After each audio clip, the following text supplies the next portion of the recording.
Do të shkojmë në Shkup. Kreu Aleancës për Shqiptarët Arben Taravari njofdoi pak ditë më parë dorëheqjen nga strukturat më të larta të partisë dhe ka vendosur të kalojë në opozitë. Por çfarë ka shkaktuar marrjen e këtij vendimi? Kam në lidhje zotin Elmi Aziri, deputeti i Aleancës për Shqiptarët. Zoti Aziri, përshëndetje. Përshëndetje, faleminderit. Zoti Aziri, pse u larguat nga qeveria?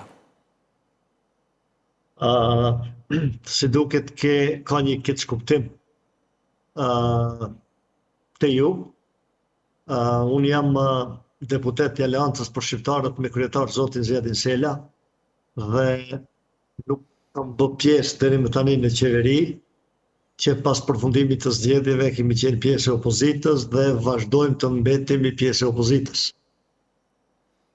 E kuptoj. Për të ndalur pak tek zhvillimet në Maqedoninë e Veriut, pra kemi pasur një dorëheqje faktikisht. Çfarë po ndodh në gjykimin tuaj në koalicionin Blen? A ka një krizë qeverisë në Maqedoninë e Veriut? Çfarë po ndodh me shqiptarët në Maqedoninë e Veriut? Janë dhe zgjedhjet që vijnë pas pak. Zgjedhjet vendore.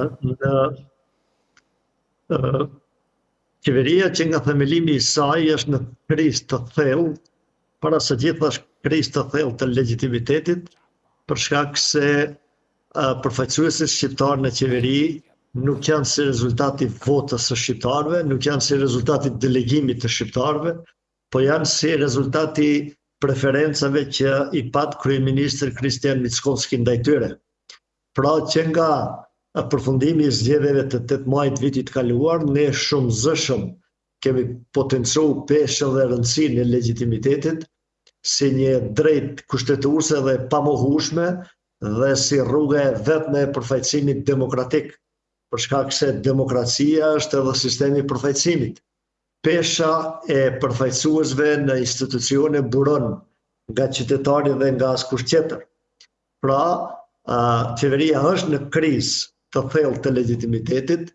Tashmë po shohim ditëve të fundit se ka dhe kriza në kuadër të funksionimit institucional, sa i takon përbërësve qeveritar, gjë që ka qenë e paralajmëruar nga ana jonë qysh para mbajtjes së zgjedhjeve të 8 majit dhe pas mbajtjes së zgjedhjeve të 8 majit në vazhdimsi, kemi alarmuar, kemi bërë thirrje që çdo shqiptar që është pjesë e kësaj qeverie jo legjitime të gjenë kurajën dhe forcën dhe të dalë nga ato institucione të cilat fatkeqësisht po e riciklojnë mendësinë antishqiptare dhe çdo ditë më tepër po vallafaqohen. Në ç'kuptim po e riciklojnë mendësinë antishqiptare?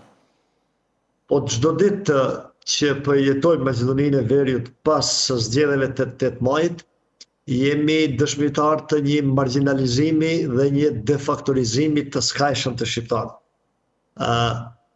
Çdo ditë goditet marrëveshja e Ohrit si një marrëveshje e garantuar ndërkombëtare, e cila pretendonte që t'i rregullonte raportet mes dy etnive kryesore shqiptarëve dhe maqedonëve, ishte bazë për ndërtimin e koezionit të brendshëm ndëretnik dhe përbëheshte nga 4 shtylla.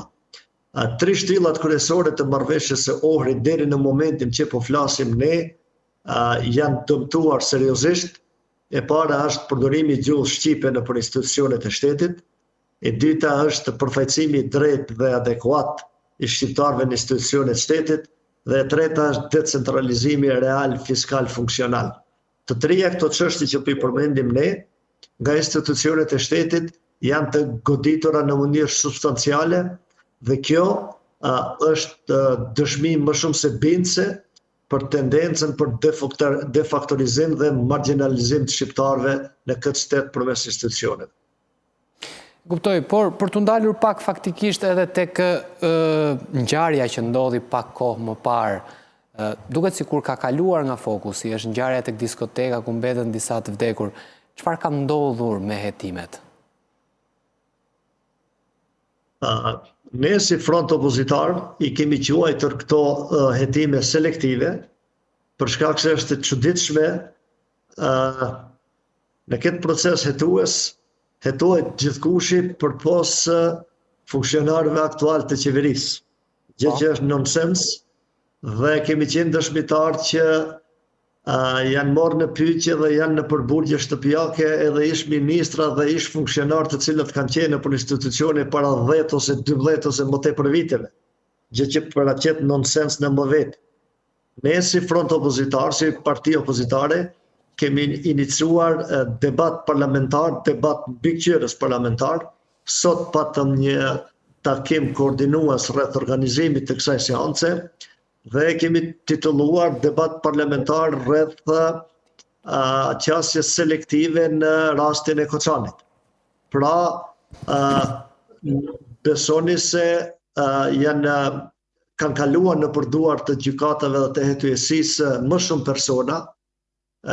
Disa janë liruar në përburgje shtëpiake, disa ende mbahen në përburgje.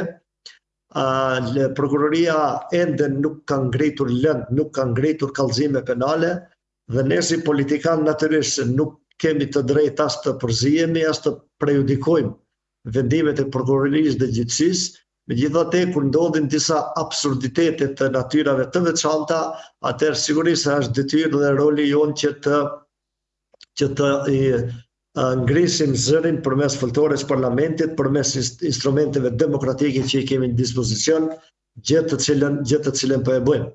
Pra, krijohet një përshtypje jo vetëm te ne, po edhe te gjyqtarët, po edhe te opinioni më i gjerë, edhe tek politika opozitare maqedonase se me çdo kusht tentohet që garnitura qeverisëse të mbron nga hetimi funksionarët momental të cilët janë natyrisht nomenklaturë e tyre të emëruar nga ta dhe fajin e kërkon të garniturat e mëhershme, respektivisht e menaxherët mëhershëm të institucionit. E qartë, unë ju falenderoj, ju përshëndes. Faleminderit.